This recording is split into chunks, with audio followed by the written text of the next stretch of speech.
Hi everyone, welcome to Veeksha construction civil log. ಇವತ್ತಿನ ಈ ವಿಡಿಯೋದಲ್ಲಿ ನಾನು ನಿಮ್ಮೆಲ್ಲರಿಗೂ ಕೂಡ ಮುಖ್ಯವಾಗಿ RCC ಸ್ಲ್ಯಾಬ್ ಕನ್ಸ್ಟ್ರಕ್ಷನ್ ಮಾಡುವಾಗ ನಾವು ಫಾಲೋ ಮಾಡುವಂತಹ ಕೆಲವೊಂದು ಪ್ರೊಸೀಜರ್ಸ್ನ ನಿಮ್ಮ ಜೊತೆ ಶೇರ್ ಮಾಡ್ತಾ ಇದ್ದೀನಿ. ದಯವಿಟ್ಟು ಎಂಡ್ ತನಕ ವಿಡಿಯೋನ ಸ್ಕಿಪ್ ಮಾಡದೆ ನೋಡಿ.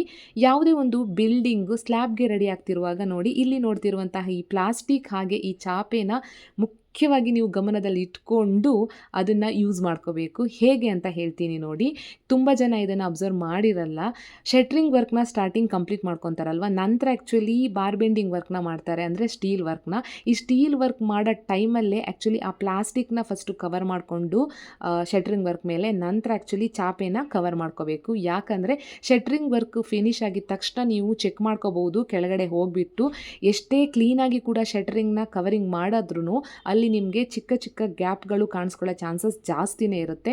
ಸೊ ಆ ಗ್ಯಾಪಿಂದ ಆ್ಯಕ್ಚುಲಿ ಕಾಂಕ್ರೀಟ್ ಲೀಕ್ ಆಗುತ್ತೆ ಮೋಲ್ ಟೈಮಲ್ಲಿ. ಹಾಗಾಗಿ ನಿಮ್ಮ ಒಂದು ಸ್ಲ್ಯಾಬ್ ಪರ್ಫೆಕ್ಟಾಗಿ ಬರಲ್ಲ, ಅದ್ರ ಜೊತೆ ಆ್ಯಕ್ಚುಲಿ ಕ್ರ್ಯಾಕ್ಸು ಮತ್ತು ಡ್ಯಾಮೇಜ್ ಆಗೋ ಚಾನ್ಸಸ್ ಇರುತ್ತೆ ಅಂತ ಹೇಳ್ತೀನಿ.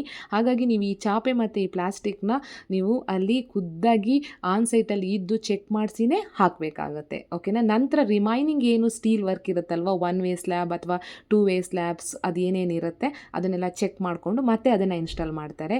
ನಂತರ ಮತ್ತೆ ಬೇರೆ ಬೇರೆ ಪ್ರೊಸೀಜರ್ಸ್ ಇದೆ, ಅದನ್ನು ಮುಂದಿನ ವೀಡಿಯೋದಲ್ಲಿ ಶೇರ್ ಮಾಡ್ತೀನಿ. ಹಾಗೆ ಕೆಲವೊಂದು ವೀಡಿಯೋ ನನ್ನ ಲಾಗಲ್ಲಿ ಆಲ್ರೆಡಿ ಇದೆ, ಚೆಕ್ ಮಾಡ್ಕೊಳ್ಳಿ.